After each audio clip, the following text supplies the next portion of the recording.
இன்னைக்கு நாம் பார்க்க போகிற கேஸ் மூவிவி மிஞ்சிற ஒரு real life incident.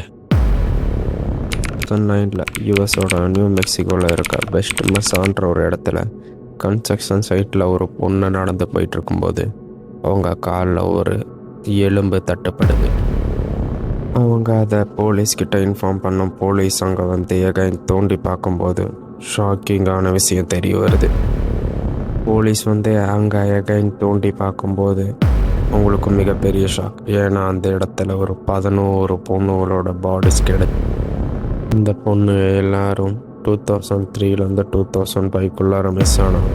Most of the பொண்ணுங்க எல்லாருமே செக்ஸ் ஒர்க்கர்ஸ். இது மட்டும் இல்லை, இன்னும் 13 பொண்ணுங்க மிஸ்ஸிங்னு போலீஸ் ஸ்டார்ட் பண்ணுறாங்க.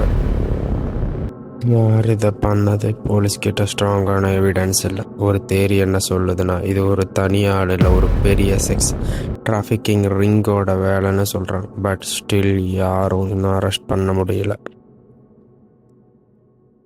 இந்த கொலைகாரன் யார், என்ன பண்ணிட்டு இருக்கான், இப்போ வரைக்கும் யாருக்கும் தெரியல. பட் இவனை கண்டுபிடிச்சி தரவங்களுக்கு $1 million வேணும்னு போலீஸ் சொன்னாங்க. இந்த கேஸை பற்றி உங்களுக்கு என்ன தோணுதுன்றத கமெண்டில் சொல்லுங்கள்.